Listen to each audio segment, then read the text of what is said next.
We've been going through a series we started on David, and we're on our third one today. And so just to review a little bit, you remember the first week we looked at what is God looking for. And if you remember, the people would not wait on God, even though in Deuteronomy God was going to give them a king, they wouldn't wait, and they then chose Saul. And quite often, how many of us walk ahead of God rather than waiting on Him?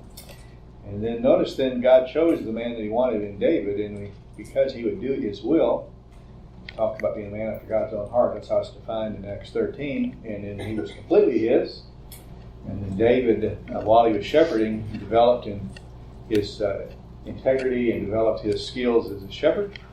And we did it in solitude, you remember, in obscurity, and just the monotony and the reality of doing it day after day, just like we do. Last week we saw seeing as God sees and not as man sees. And it's really easy for us to see as just for our human eyes. You can see that, and if you remember, the people selected Saul, and then Samuel, when he was going to replace Saul, he selected David's oldest brother, if you remember. And that was, we saw later, that was incorrect with Eli.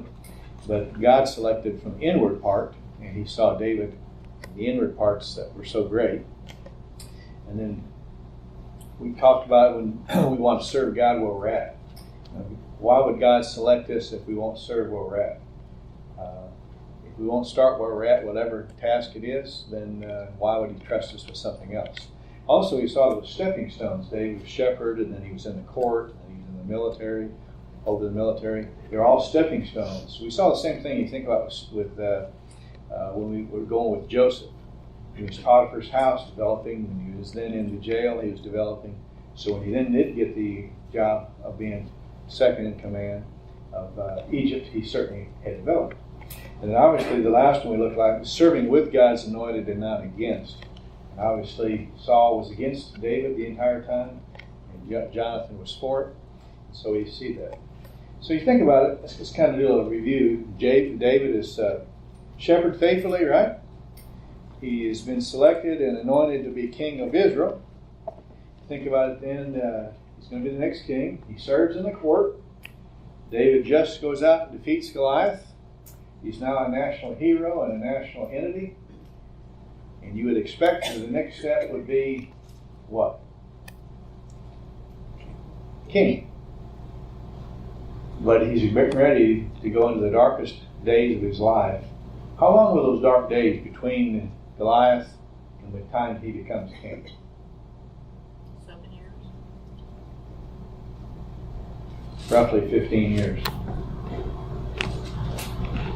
How would you think about it? You just did this great stuff, and now you're getting ready for the darkest days of your life. 15 years roughly for. But before you have it all. You stop and you think about it. Does God know what He's about to face? Yes. Does David know what he's about to face? Okay, the reason I say that too, I think it's one reason why I think this lesson is so important for you and I. And I think for all of us in the room, we don't know what tomorrow holds. But I think because of our age of a congregation and everything else, how many of us need a friend? A true friend. You think about it, we're getting ready to be introduced to Jonathan, a friend who sticks closer than a brother. How important was Jonathan during this difficult time for David? So think about it. The question you have today is, if you wanted, the title would be a friend you can count on. Friend you can count on. And I think it's important. We're going to find 5 things about Jonathan, and we can relate it to us, talk about being a true friend. And how many of you can, looking back on your life, how many true friends, intimate friends, can you say you have? If you have friends, you have acquaintances, but how many true, intimate friends can you have? Most people don't have very many. But think about it. So for you and I, if we want that type of a friend, how many of us are that type of friend? So let's think about it. I'm going to give you 5 based on what you have with Jonathan. You'll notice a friend sticks closer than a brother. You have that in Proverbs 18:24. I'm fortunate enough that my 2 brothers, basically I consider they are a friend, just so, a brother. They do stick close to you. Look at it, first of all, the setting in 1 Samuel chapter, you look at it in chapter 17, it's kind of interesting when you look at it. You have David just kills Goliath, and he, verse 55 at the end of the chapter, you notice it says that Saul is speaking. He sees David going out against the Philistines. He says to Abner, remember the commander of the army, Abner didn't go out. Saul didn't go out to fight Goliath. Abner, whose son is this young man? You wonder why in the world is he asking the question, because David's been serving in his court, right, so far as the musicians. He's not asking David's name, remember, he's asking whose son he is. Now, why would he be asking whose son he is? You remember the promise was that what would happen with the taxes? So, he needs to know who the father is so that family is exempt from taxes.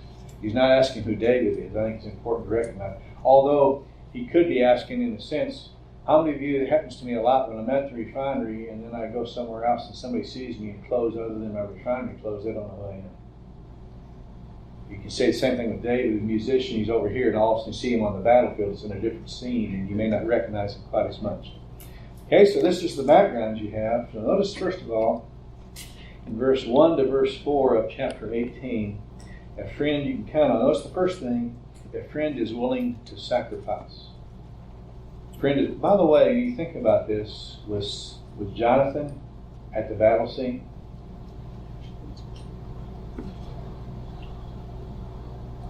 Did Jonathan volunteer to go fight Goliath?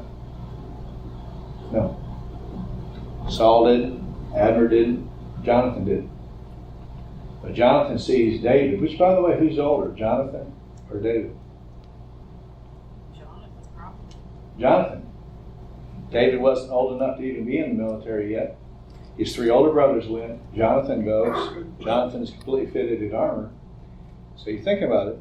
So notice then, Jonathan sees something in David, and he recognizes it. So think about it.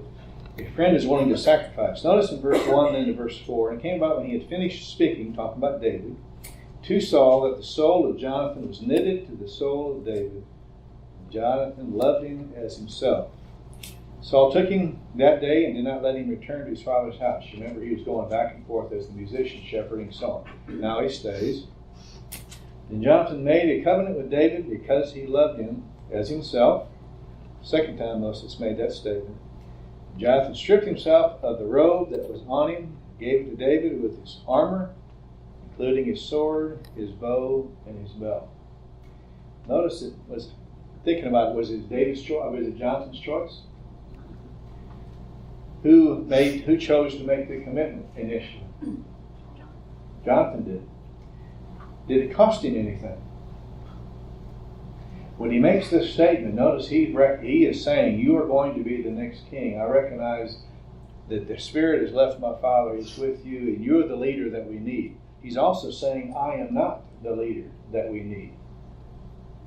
I think that's really important. You stop thinking, how many of us are humble enough and recognize that there's somebody out there who's better to do the job than we want that person doing the job, even if everybody is expecting me to do the job.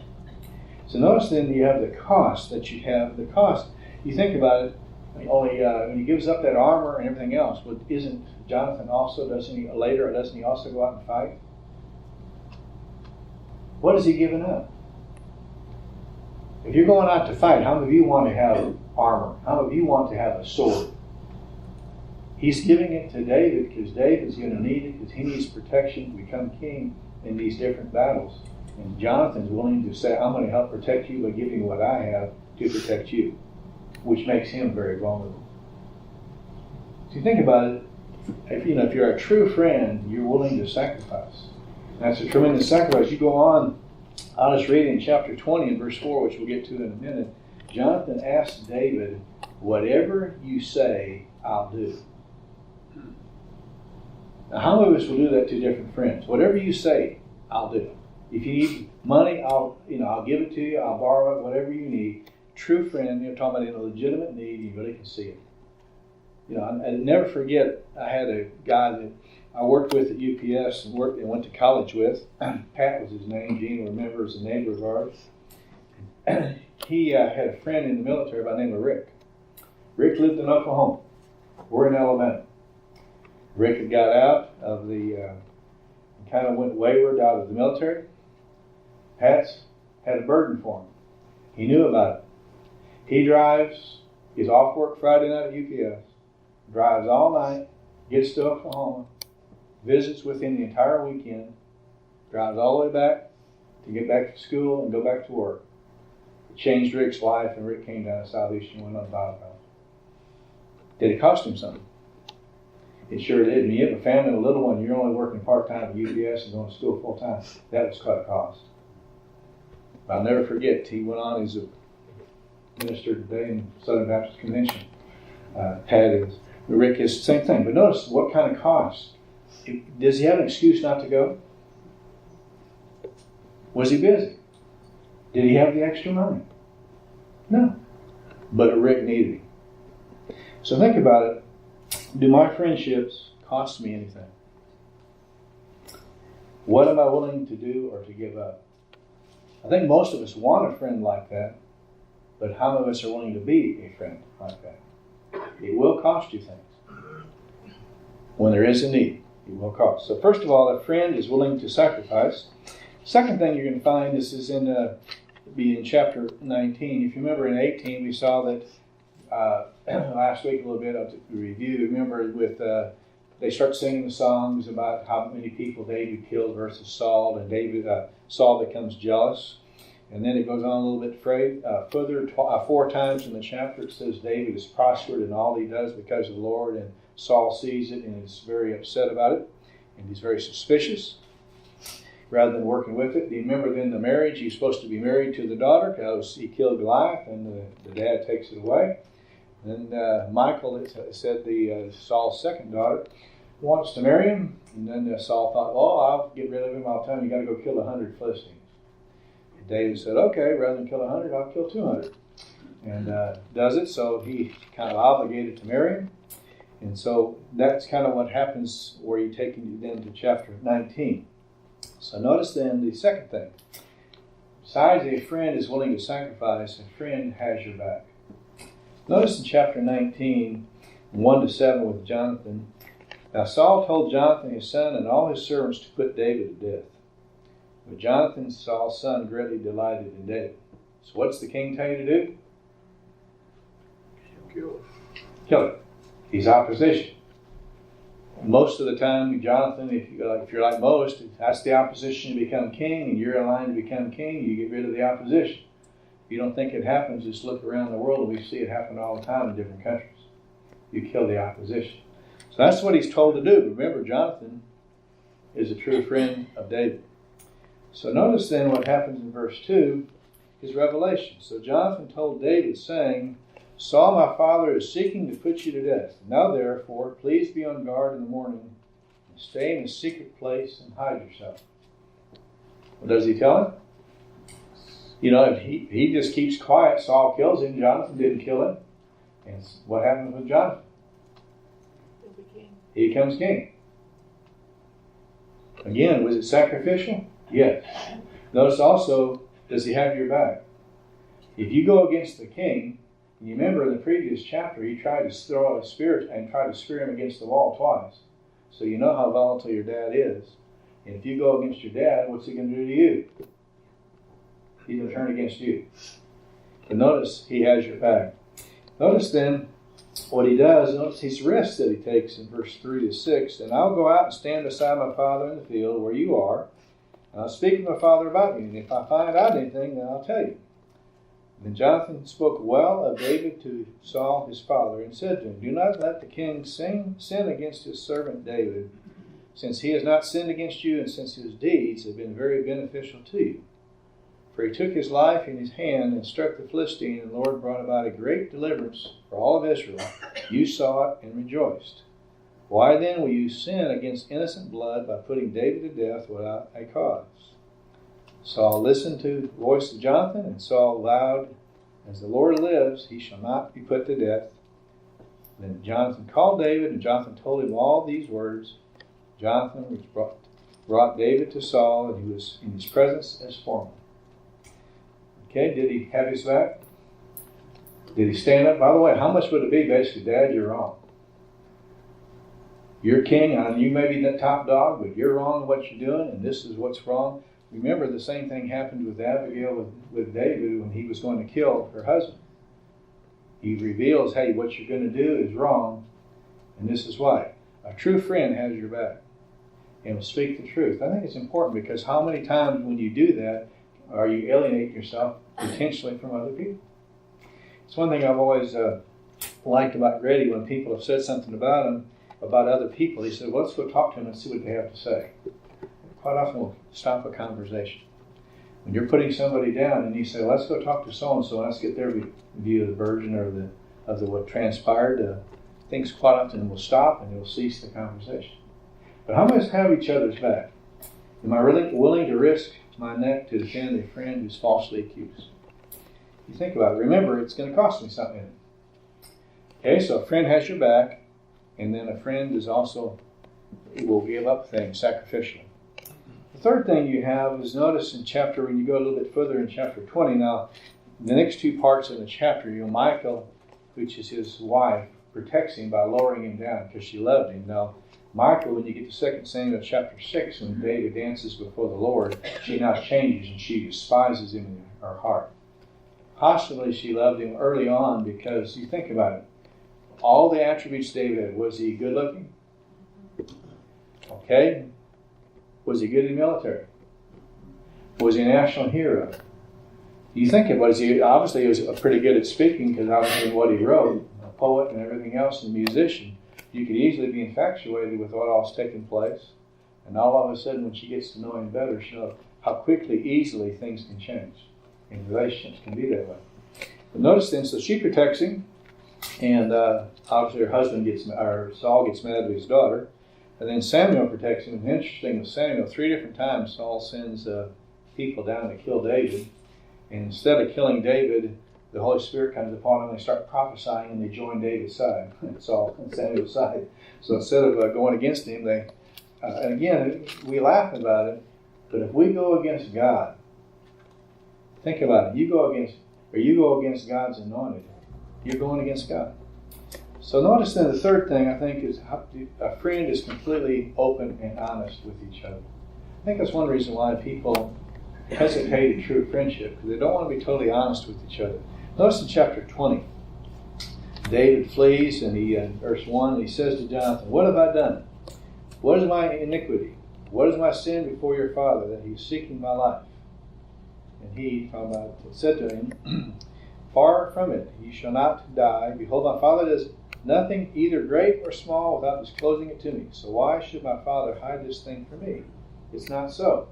Notice, are they being honest with each other? Your dad's trying to kill him. No, he's not. My dad didn't do anything without talking to him.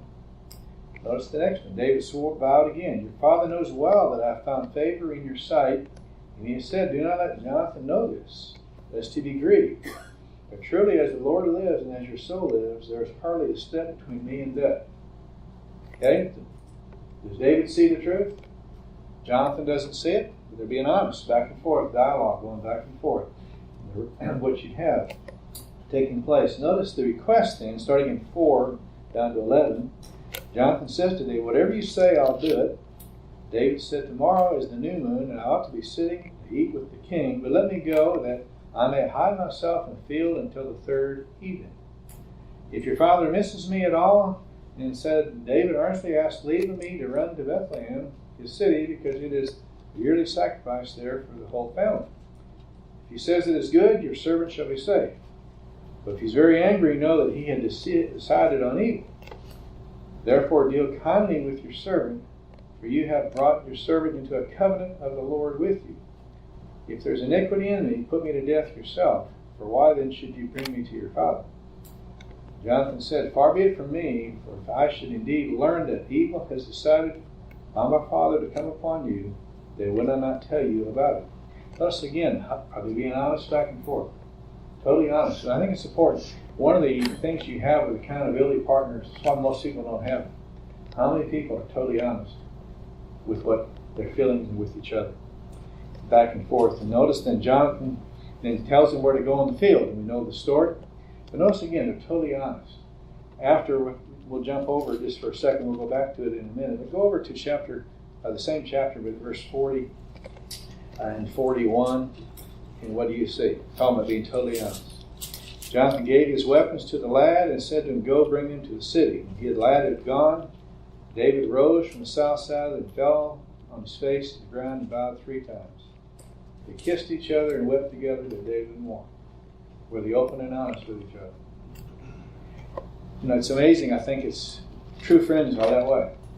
They can be totally open and totally honest in a dialogue going back and forth. How many of us are that honest and open with people?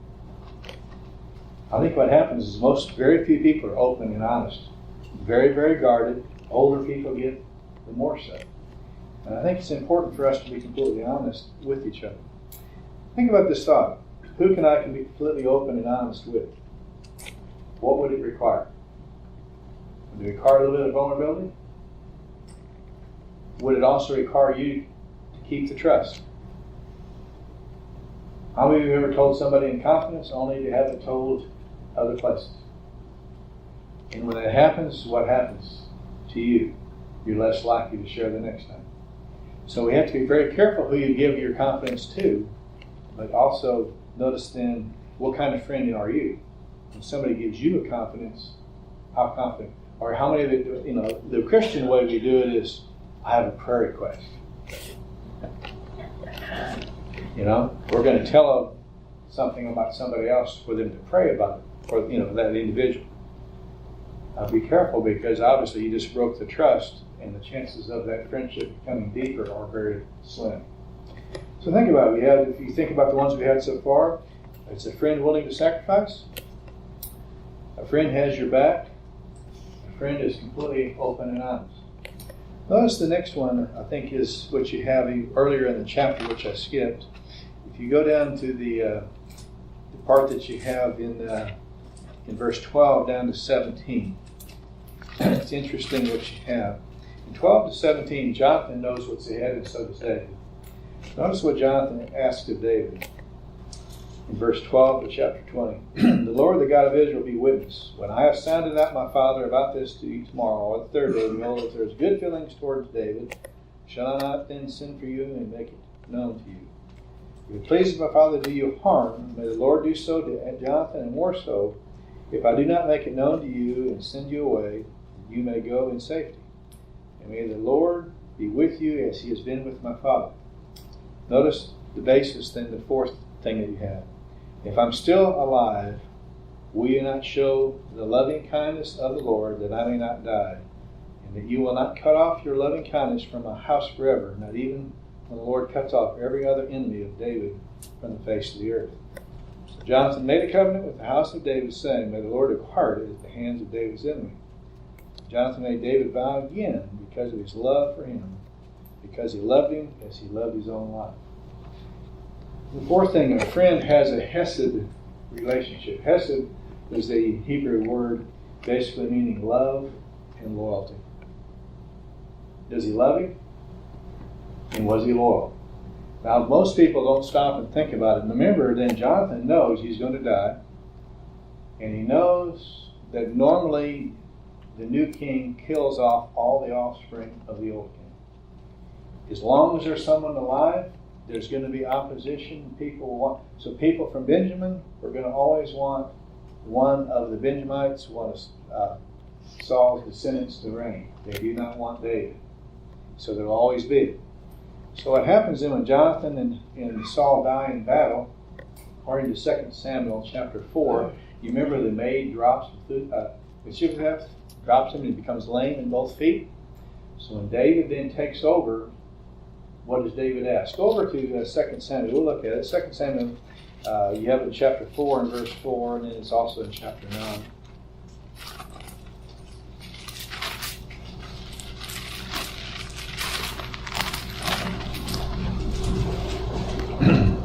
Okay, notice in chapter 4, verse 4 of 2 Samuel, now Jonathan, Saul's son, had his son crippled in his feet.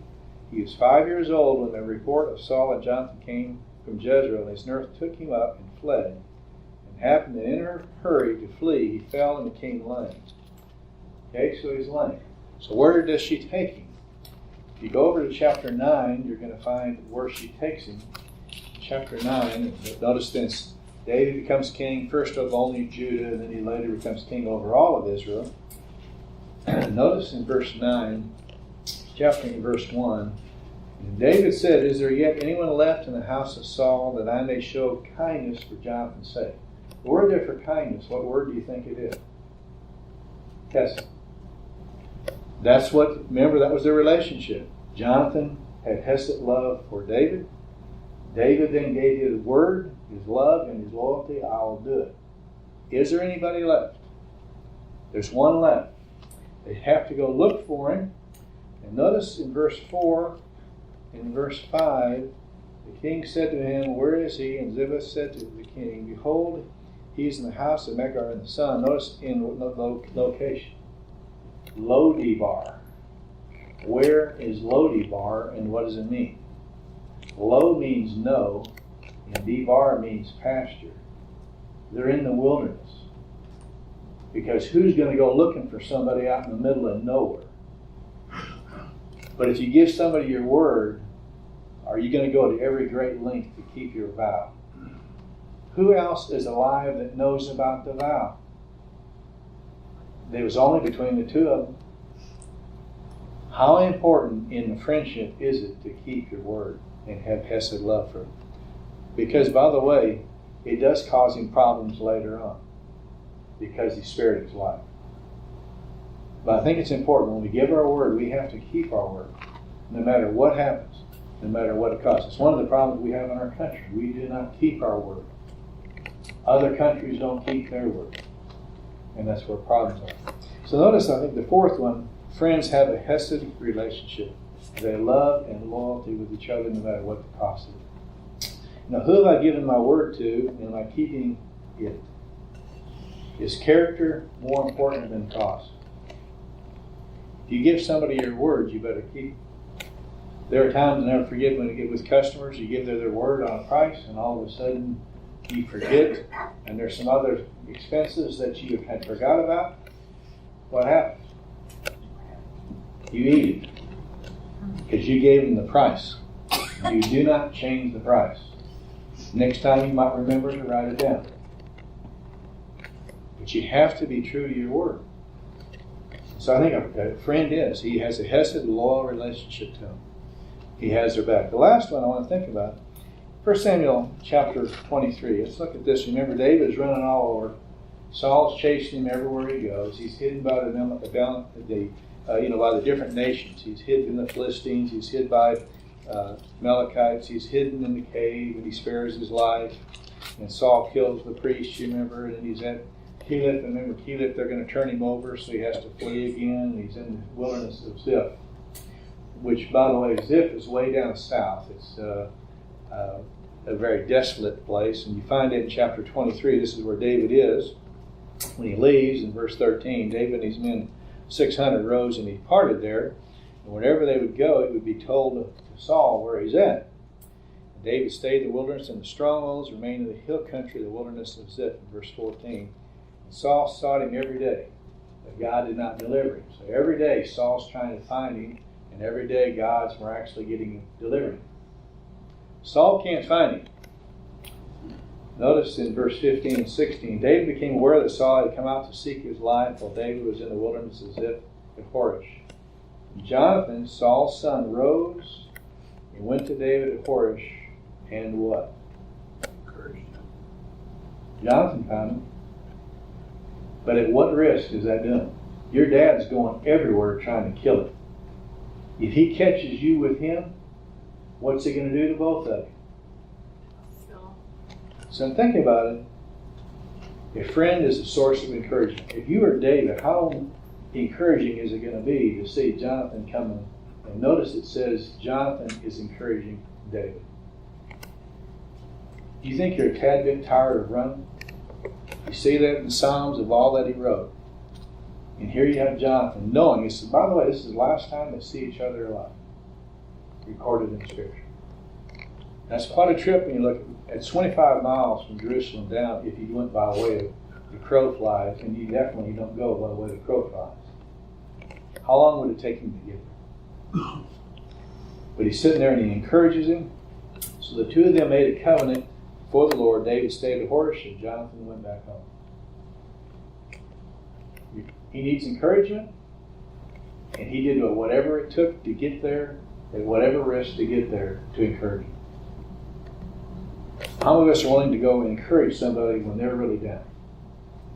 And who told Jonathan he was down? Or you just figure it out, realizing if you were in his position? Change places with somebody. If you're running around all over people trying to kill you all the time, how many of us would be discouraged? And how many of us would like an encouraging word? So walk a mile in somebody else's shoes, and then you can encourage them. So think about it. Am I willing to encourage my friend no matter the cost? Simply because he or she needs it. It's amazing when you stop and you think about it. So let's think about the applications. A friend is willing to sacrifice. So what am I willing to do or give up for a friend? A friend has your back. Am I willing to risk my neck to defend a friend who's falsely accused? What about a friend is completely open and honest? Can I be completely open and honest with what is in my life with somebody, and then what they be with me, and we both keep it confidential? A friend has a hesed relationship.